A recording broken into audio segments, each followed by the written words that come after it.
Donc bonjour à tous, j'espère que tout le monde m'entend. Bienvenue à ce séminaire donc sur l'organisation et la gestion des organes dirigeants d'une EPL en période de crise. Je voudrais remercier d'abord tout le monde d'être là. Je voudrais remercier aussi mes collègues Julien Péoc, chargé de mission, action réglementaire, éveil législatif pour échanger sur nos sujets, ainsi que Sabine Caliès, juriste au pôle collectivité territoriale.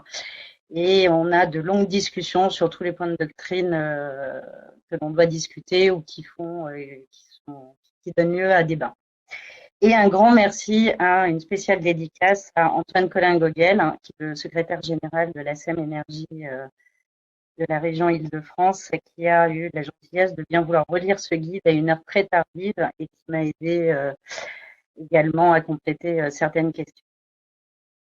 Quelques annonces avant de commencer donc ce séminaire. La première, c'est que demain sera publié un autre guide en matière de droit social et RH qui abordera les questions de chômage partiel, les questions de télétravail, de congé, de RTT et des mesures de sécurité à prendre. Il donnera lieu à un webinaire également. La date sera publiée demain, donc vous pouvez déjà prendre note, qui aura lieu le 16 avril à 14h30. On mettra au fur et à mesure et dans la mesure du possible toute l'actualité juridique. Il y a déjà un webinaire qui a eu lieu sur les marchés publics. Vous trouverez la présentation en ligne. Elle a été réalisée par le cabinet Adamas, qu'on remercie, et un article de Julien Péoc sur justement également les dernières ordonnances en matière de marché. Sur les prochains webinaires, il y en aura également un autre la semaine après Pâques sur la sécurité des chantiers, sujet qui nous occupe en ce moment en réaction au guide du BTP. Donc, on organisera un webinaire justement pour savoir comment gérer la sécurité des chantiers eu égard à la position des différents acteurs sur le marché. Voilà, en tout cas, j'espère tous vous retrouver très vite en physique. Ça me fait un peu bizarre d'organiser. C'est mon premier webinaire, donc vous m'excuserez s'il y a des bugs ou si vous entendez des E. C'est pas très évident parce que je ne vous vois pas de se parler à soi-même dans une caméra. Donc, le sujet qui nous occupe aujourd'hui, donc c'est l'organisation de la gouvernance et de la gestion des EPL. 4 parties qu'on va aborder, l'organisation du conseil d'administration, le statut des élus et la fameuse question étant sommes-nous ou pas en affaires, en gestion des affaires courantes. On verra l'arrêté des comptes et on verra l'organisation des assemblées générales. Ah. Au préalable, on est dans quel cadre juridique? On est dans le cadre juridique de 2 ordonnances qui sont venues un petit peu préciser ou en tout cas améliorer, qui sont venues déroger aux règles classiques de la gestion de la gouvernance. Et c'est notamment l'ordonnance 2020-78 du 25 mars relative à l'approbation des comptes et sa petite sœur 2020-321 sur les réunions des CA et des assemblées générales. Les deux sont en date du 25 mars. Alors, ce qu'il faut savoir, c'est que ces mesures s'appliquent à toutes les EPL, SEM, SPL et CEMOP, mais également à tout ce qui est société anonyme, société anonyme simplifiée, donc ce que j'ai appelé les filiales en gros, et également les GIE à compter du 12 mars. Ces mesures sont valables jusqu'au 31 juillet 2020, sauf prorogation par le gouvernement. Donc, il faudra avoir une vigilance sur cette date-là, notamment dans l'arrêté des comptes, sur la convocation et l'organisation des réunions. Si jamais on dépasse la date, on verra tout à l'heure qu'on n'aura peut-être plus la possibilité d'utiliser ce régime dérogatoire. Donc, la première partie, l'organisation du conseil d'administration. Donc désormais, à titre dérogatoire, on a la possibilité d'organiser un conseil d'administration ou un conseil de surveillance par visioconférence ou par tout recours aux moyens de télécommunication et également d'organiser une consultation écrite des administrateurs ou des membres du conseil de surveillance pour les décisions qui relèvent de leurs attributions. Ces deux modalités d'organisation, ce qu'il faut savoir, c'est que même si vos statuts n'ont pas prévu la possibilité d'organiser un conseil d'administration ou de surveillance par visioconférence ou d'organiser une consultation écrite qui était une nouvelle opportunité ouverte par la loi Pacte, ce n'est pas grave. L'ordonnance nous dit qu'on peut quand même en organiser une. À ce titre, on publiera dans les semaines qui viennent les modalités ou en tout cas les clauses types pour organiser un conseil d'administration et des consultations écrites, clauses types qu'il conviendra d'insérer dans vos statuts en prévision de l'avenir. On ne sait jamais ce qui peut se passer.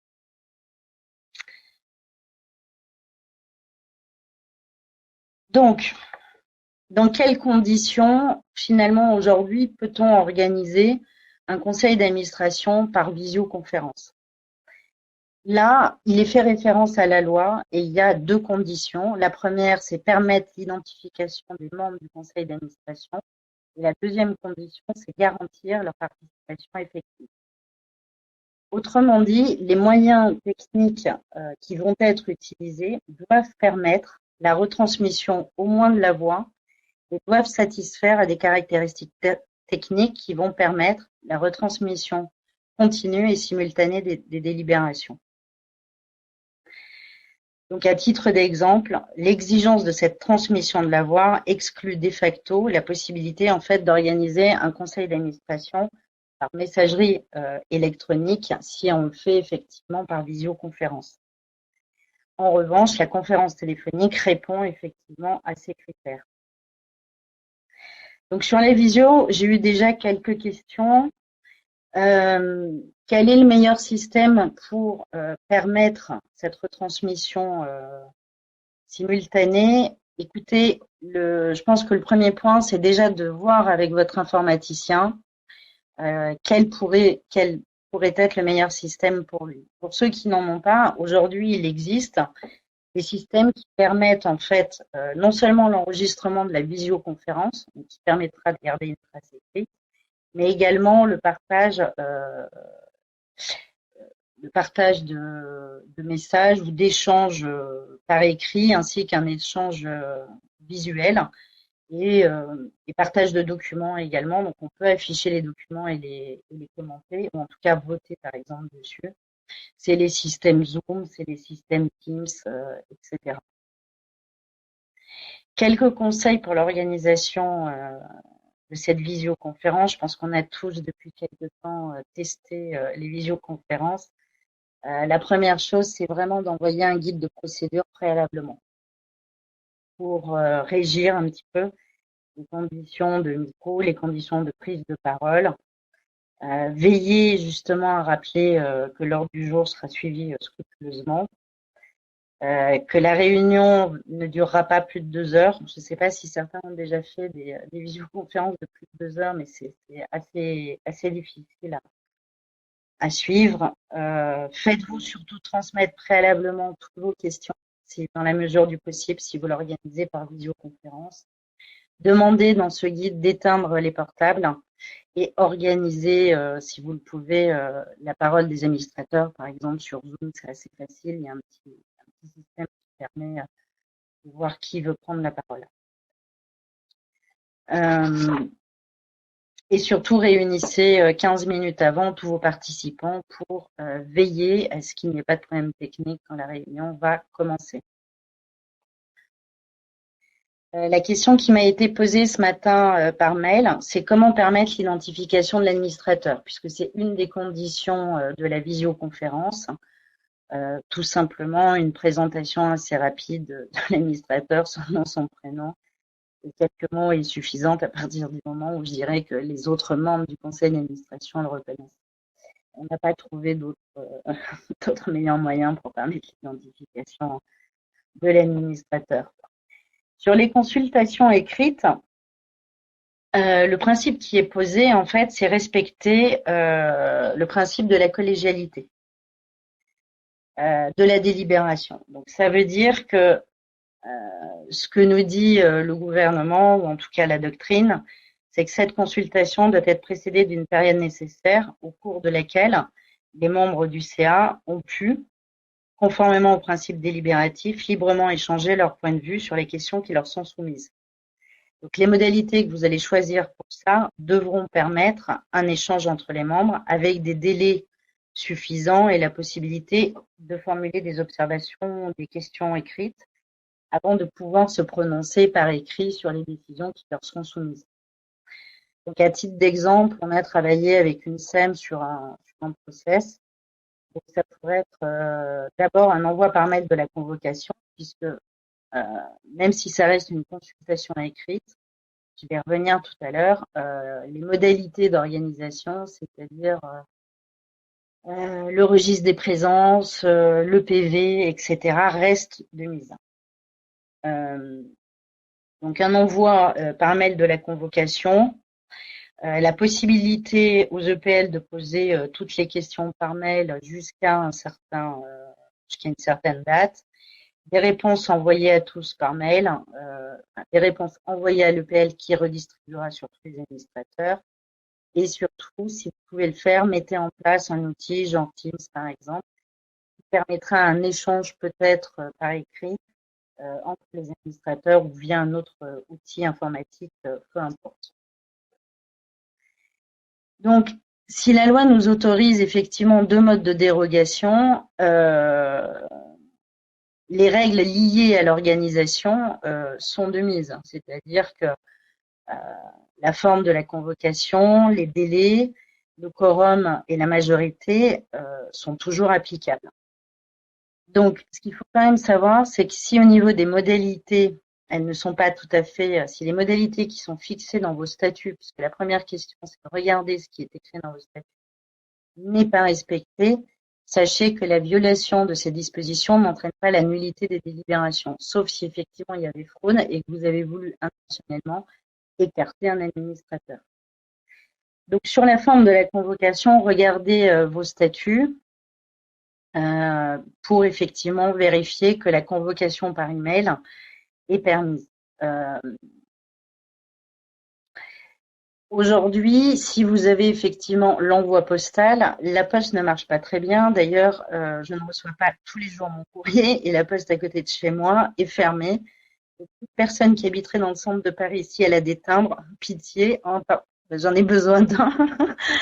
Donc voilà, donc si j'ai ce type de problème, je suppose que vous aurez peut-être les mêmes problèmes. Donc n'hésitez pas, si vous êtes limité par un envoi postal, de le doubler de toute façon par un envoi électronique. Et si vous n'aviez pas prévu la version électronique, pareil, envoi postal, doublez-le d'un envoi électronique avec accusé de réception de votre email, c'est mieux.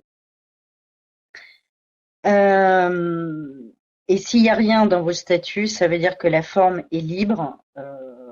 La forme est libre, donc version électronique, télécopie, peu importe.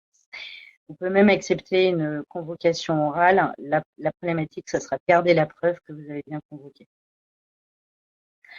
Sur l'auteur de la convocation, on le verra tout à l'heure, ça reste votre président actuel. Ça ne change pas. C'est toujours à lui de convoquer. Dans quel délai? Donc les délais sont précisés dans vos statuts, ça ne change pas. À défaut, c'est toujours un délai raisonnable.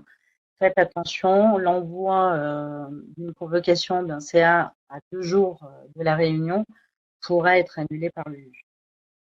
Le délai est trop court. On m'a posé la question jour ouvrable ou jour ouvré de ce délai. Aujourd'hui, donc le délai en droit des sociétés, un décret de 1983 sur les délais en droit civil. Donc ça veut dire que le jour de la notification n'est pas compté et si le délai expire un week-end ou un jour férié, celui-ci sera prorogé jusqu'au premier jour d'ouverture, enfin de travailler. N'oubliez pas de convoquer les commissaires aux comptes, notamment si vous arrêtez vos comptes. Voilà.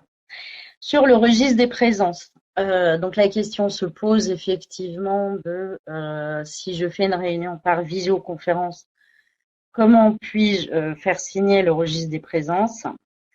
Là où on a une réponse, c'est qu'on nous dit qu'il est possible désormais d'avoir un registre des présences sous forme électronique. Et ce registre, en fait, pourrait être signé, la signature est électronique, mais elle est soumise à des exigences fixées par un règlement européen 910/2014 du 23 juillet 2014 sur l'identification électronique. Je vais revenir tout à l'heure et donc qui impose en fait certaines conditions à cette signature électronique. C'est les mêmes que pour le PV du CA. Ce que je vous dis là va s'appliquer également aux règles des assemblées générales.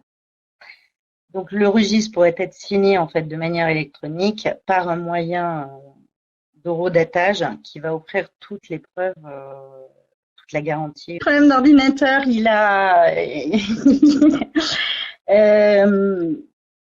est comme moi, comme il y a 3 semaines, il a les symptômes du coronavirus. Il marche pas très bien. Bon, je continue. Donc juste, j'étais en train de vous dire que le PV, donc peut-être le registre, peut-être sous forme électronique. Je vais y arriver. Le quorum, pour ceux qui sont en visio, donc évidemment, je prends en compte, donc le quorum, c'est toujours 50% des administrateurs, non pas présents physiquement, mais en tout cas en visioconférence. La question sur la consultation écrite se pose.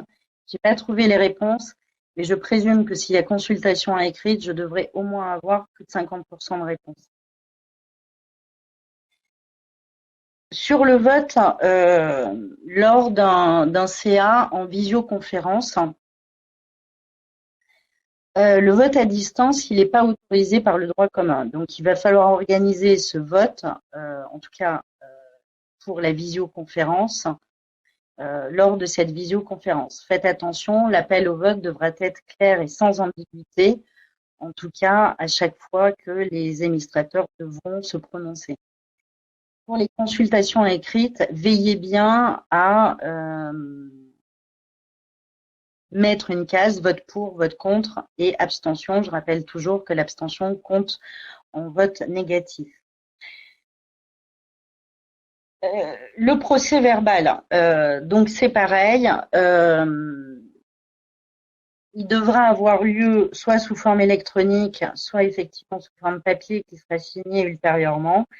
Et sur la forme électronique, le règlement européen que je vous ai cité tout à l'heure impose quand même certaines conditions, c'est-à-dire qu'il doit être ligné au signataire de manière équivoque, il doit permettre d'identifier le signataire, donc le signataire sur le PV d'un CA, c'est le président et un administrateur, je rappelle. Il doit avoir été créé à l'aide de données de création de signature électronique et être lié aux données associées à cette signature. Dans le guide qui est en ligne, qui est donc réservé aux adhérents, et j'espère que ce webinaire encouragera les non-adhérents à nous rejoindre, en tout cas à la fédération. Donc sur les slides, je reprends le cours.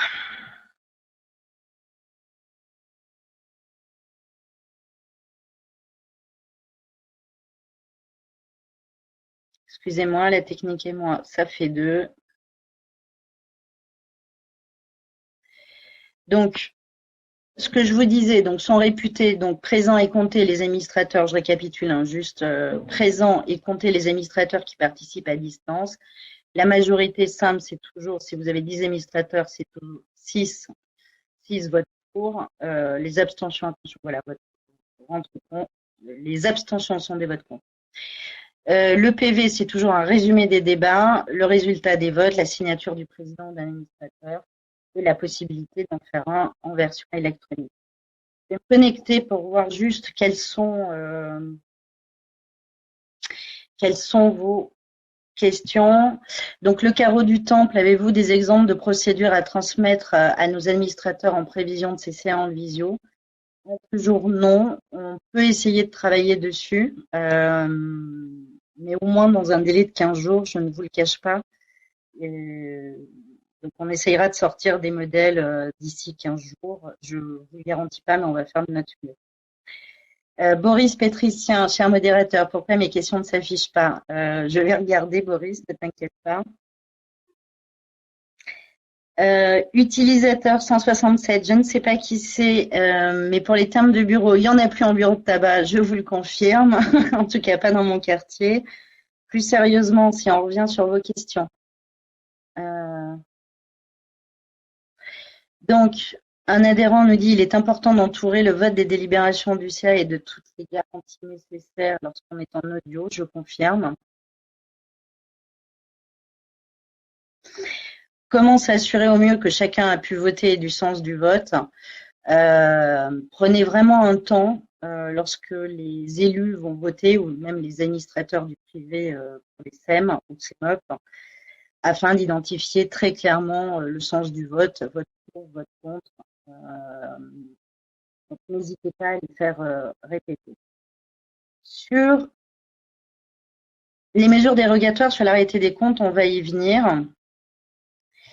La petite précision, est-ce que les mesures qui peuvent être prises, les délibérations qui peuvent être prises par le CA en vision, en consultation écrite, est-ce qu'elles concernent toutes les décisions? La réponse est oui, elles concernent toutes les décisions.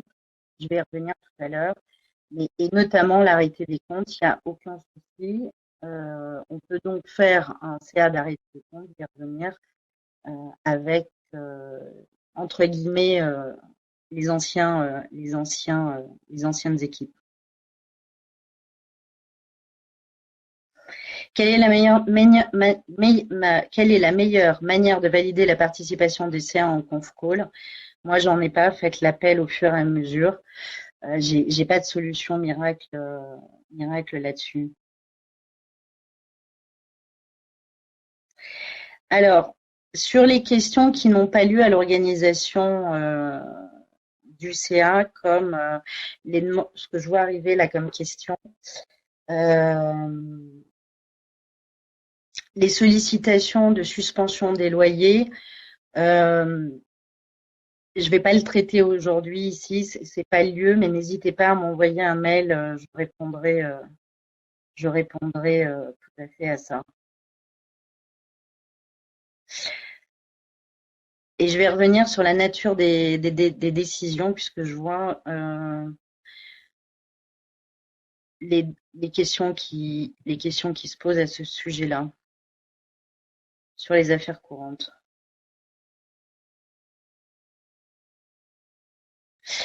Et également sur la question des DG, en fait. Donc, je n'oublie pas vos questions. Donc, pardon, partie 2, si elle veut s'afficher, le statut des élus et la gestion des affaires courantes. Donc, c'est là où je vais effectivement répondre à une partie de vos questions. Donc, aujourd'hui, la loi d'urgence pour faire face à l'épidémie de Covid, qui a été donc adoptée le 23 mars et publiée le 24, a prorogé le mandat des élus sortants au sein des collectivités locales jusqu'à l'entrée en fonction pour les candidats élus au premier tour. Je refais. Le mandat est prorogé pour certains au premier tour et pour les autres qui n'ont pas passé le premier tour à l'annonce des résultats des élections. Ça vaut aujourd'hui, puisqu'on sait qu'il y a en discussion la question du deuxième tour, même si une ordonnance du 2 avril est sortie. Ça pourrait être soumis, enfin, on va voir quelles sont les évolutions. Donc, cette même loi à l'article 19 est claire, elle dit nonobstant toute disposition contraire, le mandat des élus au sein d'un organisme de droit privé, donc en l'espèce une EPL, est prorogé jusqu'à la désignation de leurs représentants, de leurs remplaçants, ça ne va pas du tout. Donc, autrement dit, en pratique, le mandat des élus actuels au sein des collectivités locales est prorogé soit jusqu'au premier tour, soit après le deuxième tour. Et dans les EPL, il est prorogé jusqu'à la désignation de leurs remplaçants. Donc, Aujourd'hui, ce qu'on constate, c'est que les délégations attribuées aux élus dont le mandat est prorogé au sein des collectivités, je parle, ne sont pas caduques et qu'aujourd'hui, les élus continuent à exercer quasiment dans les mêmes conditions leurs fonctions. Donc, ils ont conservé tout leur pouvoir. Donc, de facto, le report de ces mandats en fait actuels n'entraîne pas juridiquement le début de la période de la gestion des affaires courantes. Ça veut dire qu'on a interrogé aujourd'hui tous les cabinets d'avocats partenaires de la fédération et on est tous d'accord sur ce point-là. Les décisions en fait peuvent être prises. On parle évidemment, nous, de décisions urgentes et nécessaires pour faire face à la crise et celles qui apporteraient, qui vont permettre d'assurer la continuité et le fonctionnement de l'EPL. Donc, sur ce que je viens de vous dire, deux conséquences. Rappelez à vos élus qu'ils sont toujours administrateurs, que votre président et surtout votre PDG est toujours en fonction, jusqu'à ce que la nouvelle Assemblée délibérante désigne de nouveaux représentants. Et ça veut dire qu'à ce titre-là, ils continuent d'assumer leurs responsabilités. Ça veut dire que dans cette période de crise, un certain nombre de décisions doivent être prises par rapport à la gestion d'une EPL, notamment en droit social, je vais revenir tout à l'heure, et que le conseil d'administration aujourd'hui doit être présent. En tout cas, c'est le message à faire passer. Et bien leur rappeler qu'ils ont des responsabilités attachées à leur poste d'administrateur. Effectivement, le défaut de surveillance, le défaut de contrôle ou le défaut de participation peut effectivement engendrer une responsabilité civile. Ça, c'est le premier point. Le deuxième point, c'est qu'effectivement, par analogie, on n'est pas en gestion des affaires courantes. Donc, ça veut dire que le conseil d'administration actuel peut prendre toutes les mesures urgentes et nécessaires pour faire face à la crise jusqu'à l'entrée en fonction des nouveaux candidats. On vous appelle quand même à faire preuve, en tout cas, ou à leur dire de faire preuve de diligence dans les décisions qui sont prises, c'est-à-dire ne pas quand même engager de manière excessive l'EPL et faire en sorte que les mesures qui soient prises soient bien liées à la gestion de crise et à la continuité de la gestion de la société et à la réalisation de ses missions. Donc, à la question que j'ai vue passer tout à l'heure, est-ce que je peux nommer un nouveau DGD ? La réponse est oui, sachant que la durée de son mandat pourrait être écourtée en fonction du résultat des élections. Est-ce que je peux, autre exemple, céder une partie de mon patrimoine alors que je n'avais jamais abordé ce sujet avant? Ça n'a, à mon avis, aucun lien pour faire face à la crise et assurer le fonctionnement de l'EPL. Je ne suis pas certaine que je prendrai le risque de prendre ce type de décision. Là où il va falloir faire attention, c'est que cette période de gestion d'affaires courantes, elle va bien avoir lieu effectivement pour ceux, en tout cas, elle aura bien lieu à la fin du mandat, entre guillemets, des élus au sein de leur collectivité locale, donc soit ceux du premier tour, soit ceux du deuxième tour. Et là, on rentrera effectivement dans une période véritablement de gestion des affaires courantes. Donc, les décisions aujourd'hui qui doivent être prises en toute urgence, c'est quand même des décisions sur la bonne gestion de la gouvernance, c'est-à-dire la date et la tenue des AGO à venir, la gestion de l'intérim du dirigeant en cas d'incapacité, la gestion des salariés, l'arrêté des comptes, la mise en place des mesures d'urgence. Donc, dans le guide que j'ai fait, effectivement, je l'ai intitulé Guide de survie des dirigeants. Je suis désolée, il fallait bien trouver un titre, c'est celui-là, donc ne veuillez pas malice. C'est simplement pour aider à la gestion. J'ai recensé toutes les mesures de soutien économique qui sont mises en place. Et ça doit être discuté aujourd'hui en conseil d'administration. La gestion des contrats de la commande publique, la gestion de la trésorerie, etc. Je regarde les questions. Alors, peut-on décider des dividendes? Ça, je vais le voir après. Alors, on me pose la question, un marché d'un montant de plusieurs millions d'euros dont l'attribution est de la compétence du CA peut-il entrer dans la catégorie des décisions urgentes et nécessaires? Il convient simplement de faire une évaluation juste et raisonnable de cette matière.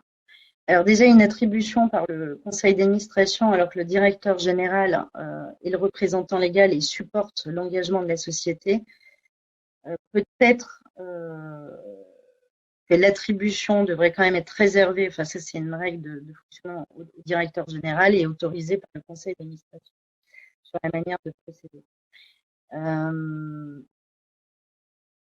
Aujourd'hui, très sincèrement, tout dépend à quoi est lié le marché. Je préférerais avoir le détail de l'opération pour pouvoir vous répondre. Je vous confirme que le CA doit bien être animé par le président qui est toujours en fonction, comme d'habitude. Comment faisons-nous pour les SEM communales avec des représentants désignés sous l'ancien mandat? Donc je confirme, les anciens représentants sont toujours en fonction, qu'ils aient été élus au premier tour ou pas forcément, ils sont toujours en fonction jusqu'à ce que les nouvelles assemblées délibèrent pour désigner les nouveaux représentants au sein des EPL.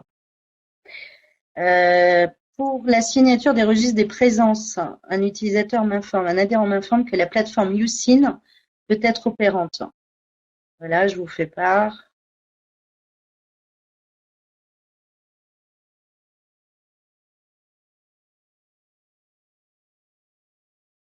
Alors, nous avons un comité d'engagement et d'investissement, 5 membres à voix consultative. Peut-on faire délibérer les actionnaires pour modifier ce nombre? Je crois que, si je ne dis pas de bêtises, chez moi, les comités d'engagement et d'investissement, vu qu'ils sont créés par le conseil d'administration, c'est plutôt une décision du CA. Un pacte d'actionnaires peut-il être modifié à affaire courante? Ça dépend sur quelles modifications vous allez les faire. J'attendrai quand même l'entrée en fonction des nouveaux. Ce qui me fait penser que j'ai oublié de vous préciser, ben, je l'ai oublié, ça va me revenir. Ça va me revenir.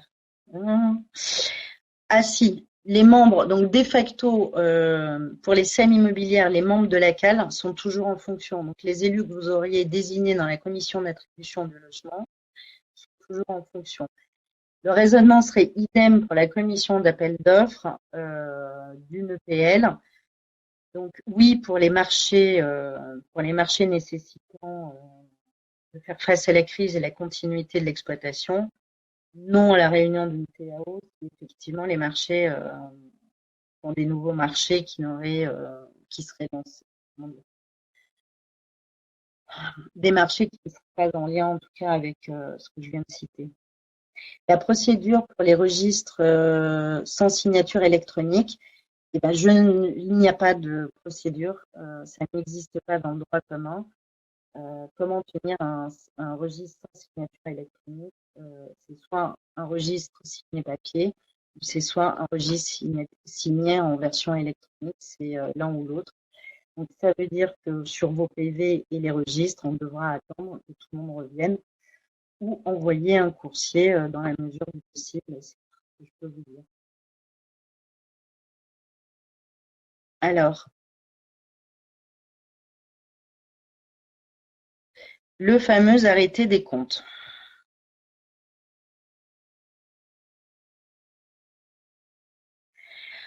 On a à peu près 4 cas de figure.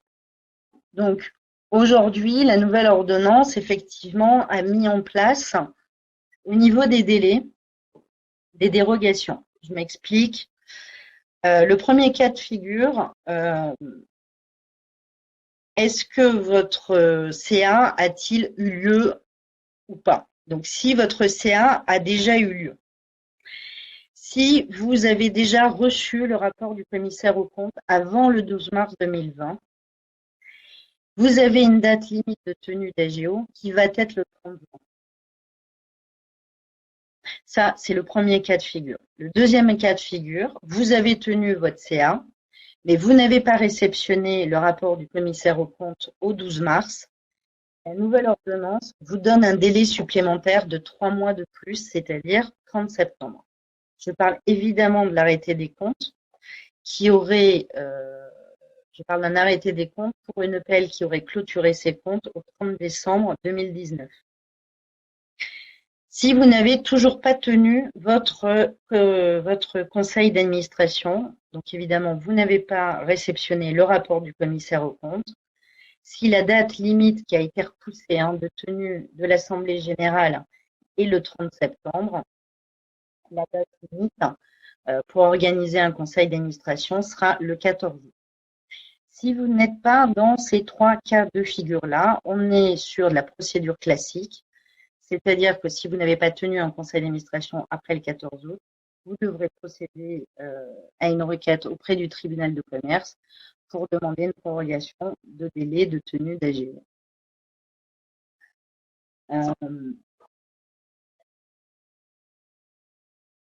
Quelques éléments quand même sur l'arrêté des comptes. Donc oui, je peux te faire un conseil d'administration en visioconférence pour l'arrêté des comptes. Je rappelle quand même que le délai entre le CA et l'AGO n'a pas été réduit, donc on est toujours sur un délai de 45 jours, 30 jours de mise à dispo des documents pour les commissaires aux comptes et 15 jours de délai. Faites très attention, je l'ai souvent répété sur la journée d'information que j'avais montée sur l'avant et l'après-élection. Si vous réduisez ce délai, demandez un accord tacite à votre commissaire aux comptes. Personnellement, en cette période, je respecterai le délai, notamment le délai de mise à disposition des documents. Aujourd'hui, dans les propositions que va soumettre le conseil d'administration à l'Assemblée générale ordinaire, la question est évidente. Quand j'ai écrit le guide qui est en ligne, il y avait quand même certaines informations en provenance du ministre Bruno Le Maire qui indiquaient que les sociétés qui verseraient des dividendes pourraient se voir supprimer les aides de l'État, c'est-à-dire les reports de charges fiscales, sociales, les prêts garantis par l'État. C'était plutôt des indications. Est-ce qu'elles vont le faire ou pas? Je ne sais pas, mais si vous bénéficiez de chômage partiel, de report de charges, j'éviterai effectivement de verser des dividendes en ce moment. C'est peut-être le conseil que je peux vous apporter. Aujourd'hui, on ne sait pas vraiment comment va se positionner le gouvernement. En tout cas, il avait quand même l'intention. Alors, c'était une intention générale à l'attention de toutes les entreprises. Après, ils l'ont resserré sur les grosses entreprises. Je ne sais pas vraiment sur dans quelle direction ils vont aller, donc je vous le conseille. La question qui va se poser sur ceux qui n'ont pas encore tenu leur conseil d'administration, c'est faut-il indiquer dans le rapport de gestion les incidences du Covid-19. Je rappelle, vous devez exposer dans votre rapport de gestion les événements survenus entre la clôture de l'exercice et l'arrêté, et notamment donc les événements importants et le Covid-19 en fait partie. Outre ces aspects purement financiers, je vous invite à compléter ces informations par les mesures que vous allez prendre pendant cette période, notamment pour les sociétés qui seraient concernées par les fermetures administratives. Je pense aux EPL culturels qui gèrent des musées ou des offices de tourisme. Il faudrait également indiquer si vous avez mis en place l'activité partielle pour toute partie, si le télétravail a été mis en place, les modalités le cas échéant, etc. Par ailleurs, le Code de commerce prévoit qu'on doit mentionner, en tout cas, dans le rapport de gestion, les principaux risques et incertitudes auxquels la société fait face. mais je n'ai pas d'indication dans les textes pour dire à quelle période, à quel moment, si ça concerne cette fameuse période entre le 1er janvier et le moment où est établi ce rapport de gestion, ou si ça concerne 2019. Moi, je vous invite quand même à présenter les risques et les incertitudes qui pourraient être présentés. D'ailleurs, je rappelle que est en ligne sur le site de la Fédération un excellent document du cabinet Sémaphore sur l'arrêté des comptes.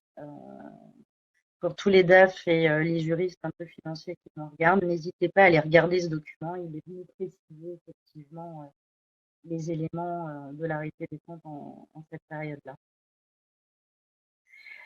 Une petite dérogation pour l'établissement des documents prévisionnels donc pour les EPL de grande taille. Pour les EPL de grande taille, le délai est prorogé de 2 mois. Le délai est prorogé de 2 mois. Voilà. Ce que je pouvais vous dire sur l'Assemblée générale ordinaire, je vais y revenir un petit peu sur l'Assemblée, non, ce que je pouvais vous dire sur l'arrêté des comptes. On va aborder maintenant la question, je regarde quand même les questions du chat.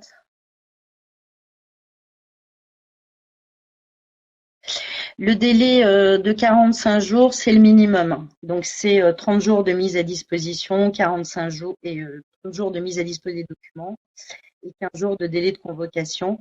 Le délai de convocation de la GO ne peut pas être inférieur, en tout cas, ne peut pas être inférieur. Les slides seront-elles diffusées? Oui, les slides seront diffusés ainsi que le replay. Et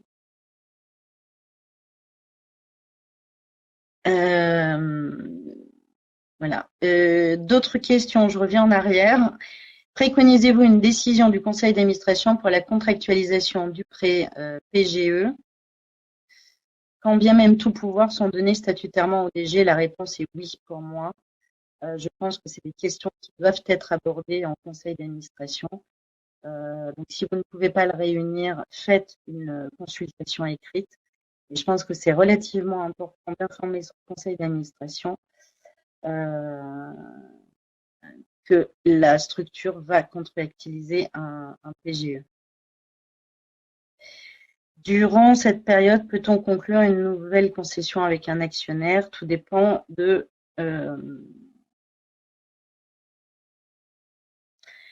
à quel moment la concession a-t-elle été lancée en fait? Si je démarre vraiment, si la concession tombe du ciel, elle vient d'arriver maintenant, j'ai des doutes. Maintenant, si c'est pour aider la collectivité locale à gérer une mission de service public utile et essentielle à la nation, la question pourrait se discuter.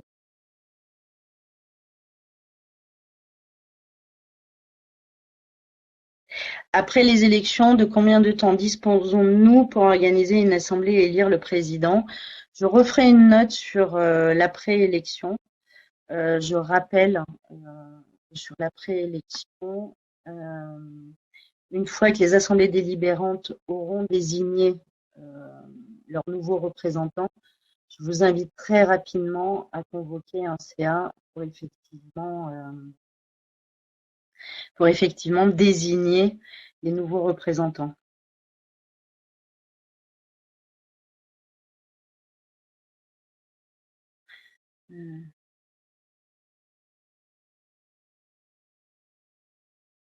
Et là, effectivement, ce qui va se passer, c'est qu'on risque d'avoir une période, je reviens en arrière, hein, je vois les questions apparaître.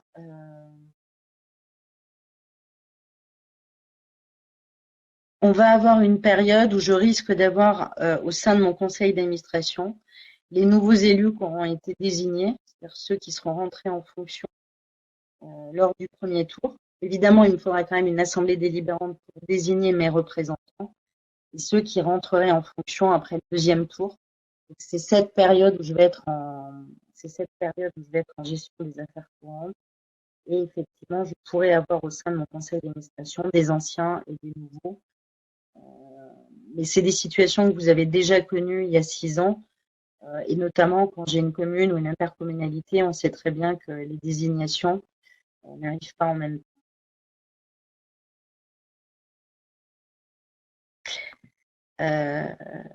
Organisation donc des assemblées générales. Je suis perdue dans mes notes, je les cherche. Donnez-moi juste 2 minutes.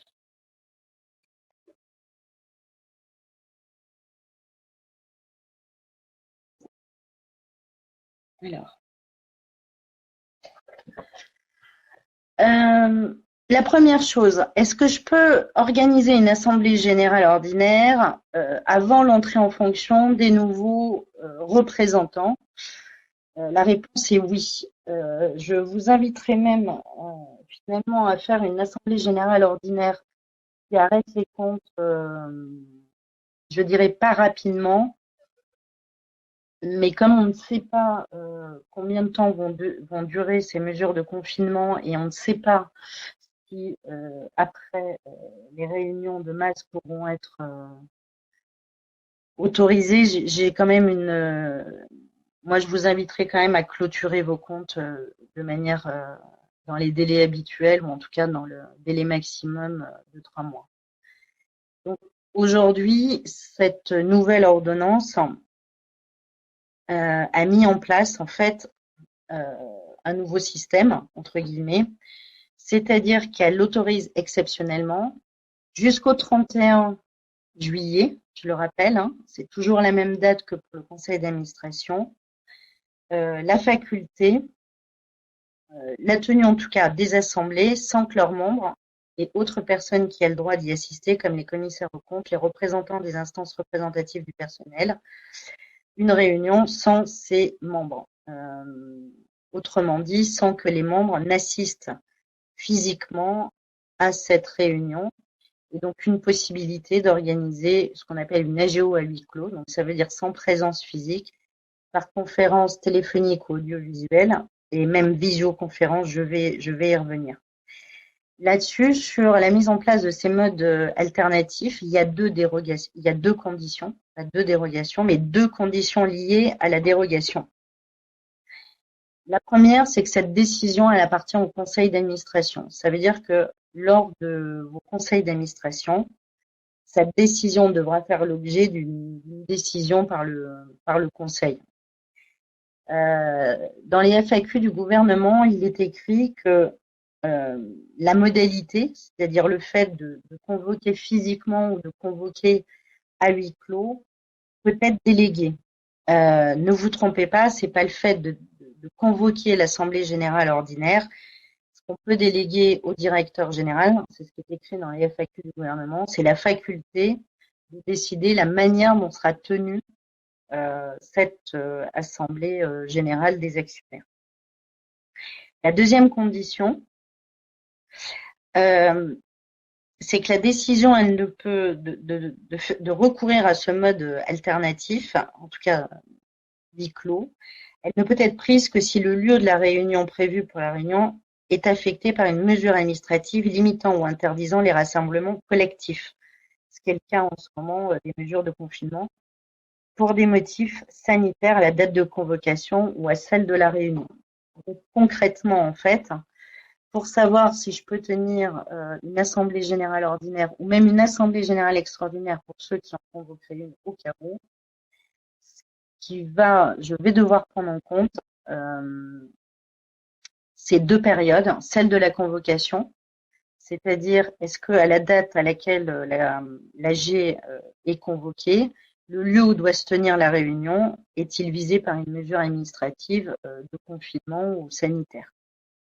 Donc, si la réponse est oui, je peux organiser à ce moment-là mon assemblée en huis clos. L'autre date que je dois prendre en compte, donc c'est celle de la réunion. C'est-à-dire que si j'avais convoqué mon AGO avant les mesures de confinement, mon AGO ait lieu fin mai ou début juillet, fin mai, si on est toujours effectivement dans cette période-là, je peux décider que cette assemblée se fera à huis clos. Donc, faites très attention.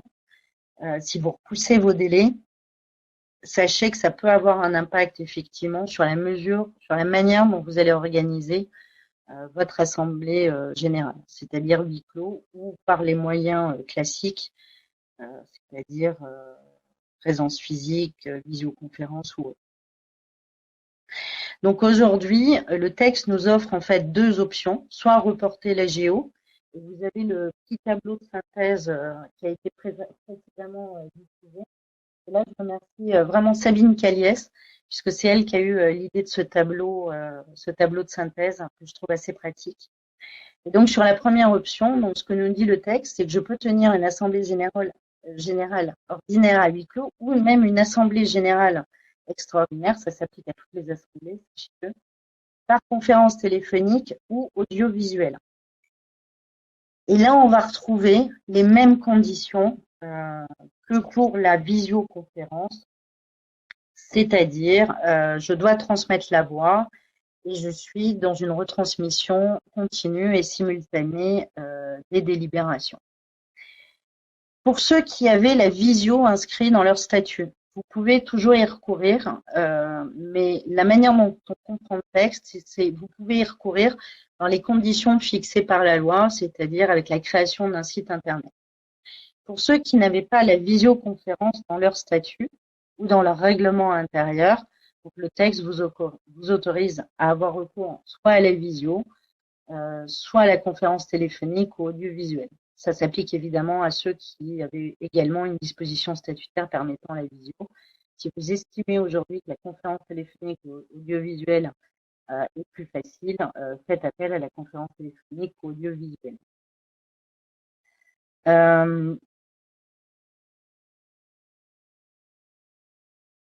Donc,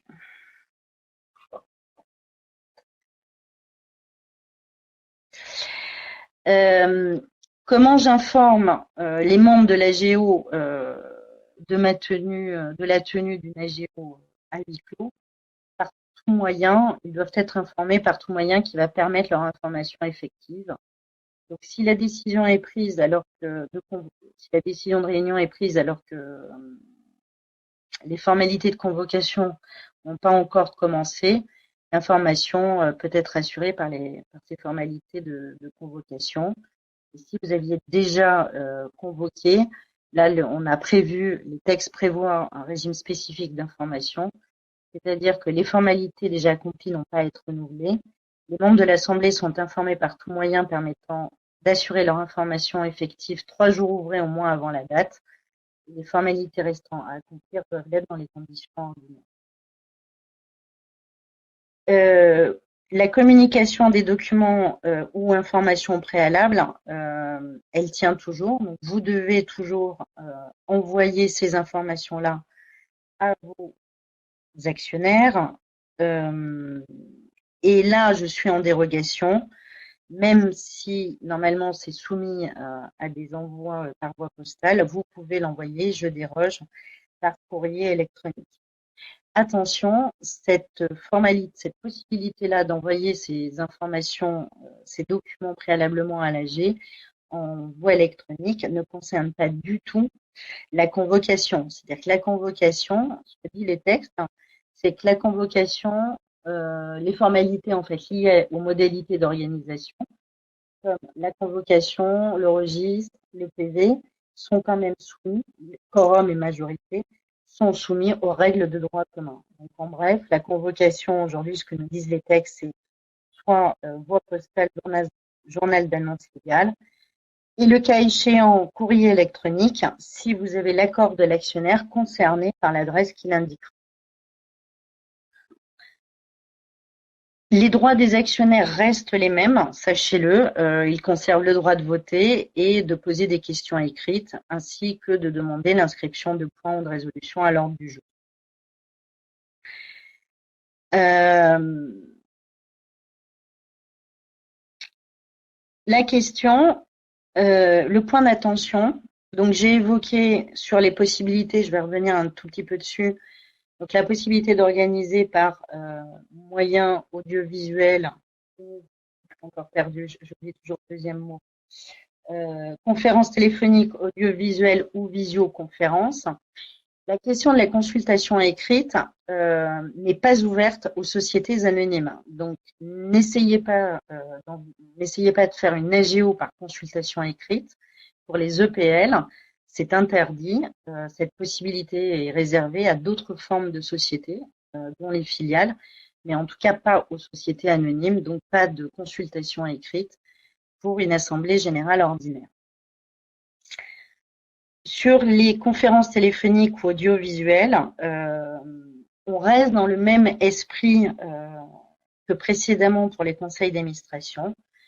Et vous devrez mettre un système qui permette l'identification des membres de l'Assemblée, qui transmettent au moins la voix des participants et surtout une retransmission continue et simultanée des débats. Donc la visioconférence, la conférence téléphonique ou audiovisuelle, les règles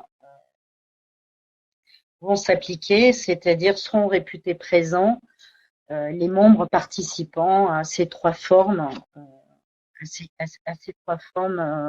précédemment évoquées. Les textes, en tout cas les FAQ du gouvernement, et les règles sont les mêmes.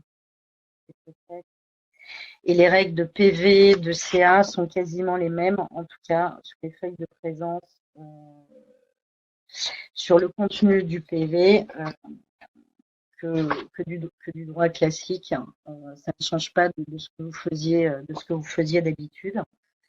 Juste sur le vote à distance, est-ce que je peux organiser une assemblée générale qu'avec des votes à distance? Ça me paraît un peu difficile puisque qui dit vote à distance dit forcément le président pour recevoir les votes. Donc, si vous mettez ça en place, réfléchissez à la modalité puisqu'il me faudra quand même une personne pour recevoir ces votes à distance. Donc, je le conseillerais sur le vote à distance plutôt comme une des modalités de vote sur les trois formes que j'ai évoquées tout à l'heure. Donc, les votes à distance sont normés, on ne change pas des règles de droit classique. Faites attention sur les procurations, je n'en ai pas parlé dans le guide de survie à l'attention des dirigeants, pour la très simple et bonne raison, qui dit procuration dit forcément présence physique. Voilà ce que je pouvais vous dire. Vous retrouverez toutes les informations que je viens d'évoquer par oral, mais voire beaucoup plus complètes, sur le site de la fédération, dans le guide de survie. Pour pouvoir le télécharger, ne m'envoyez pas un mail en me disant que ça ne marche pas. Ça ne marche pas si vous ne rentrez pas vos codes d'accès qui sont réservés aux adhérents et que vous pouvez vous procurer auprès de Karine Le Guével. Alors, pour répondre aux dernières questions, nous devons convoquer l'Assemblée par lettre recommandée sans dérogation possible. La dérogation possible, c'est une convocation par email si vous avez obtenu l'accord de chaque actionnaire. Certains des actionnaires ne m'ont jamais communiqué leur email. Comment les convoquer valablement? Eh bien, par la voie postale, malheureusement. Je n'ai pas d'autre solution. Nous n'avons pas tenu le CA pour l'arrêté des comptes. L'AG qui devait se tenir est une AG mixte.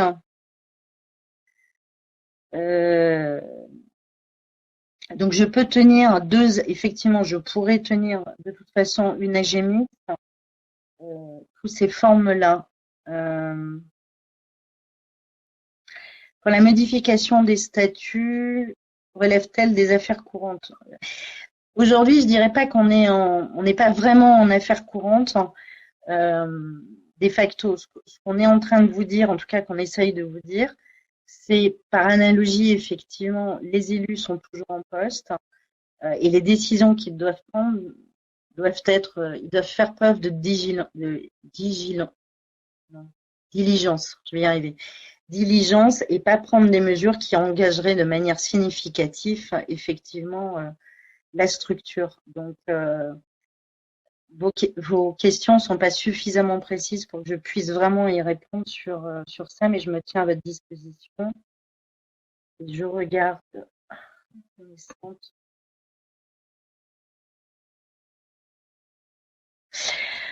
Lucie, faut-il repasser au CA pour pouvoir organiser la JO en visio?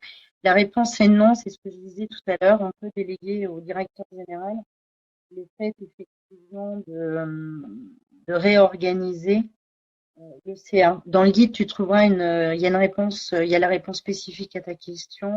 Je déborde de l'heure. Quelle limite du pouvoir du DG en cette période de crise? Thierry Duflot, que je salue et qui va bientôt partir à la retraite à mon grand regret. Quelle limite des pouvoirs du DG en cette période de crise? Puis-je engager les mesures, Thierry, liées à tout ce qui est chômage partiel, vous devez les prendre. Vous devez les prendre. Et à ce moment-là, faites derrière une consultation écrite, soit en fonction des mesures pour information, soit pour décision de manière assez rapide. Le directeur général reste quand même le représentant de la société en charge de sa gestion. Donc sur toutes les mesures d'urgence, report, demande de report des impôts, URSSAF. D'ailleurs, je tiens à signaler que dans mon guide, il y avait une limite pour tout ce qui était URSSAF, c'est encore reprorogé. Chômage partiel, télétravail, ça, effectivement, vous devez informer le CA. Vous devez informer le CA. Pour les engagements liés à des emprunts, je vous conseille la réunion d'un conseil d'administration, bien évidemment. Dois-je élire mon président?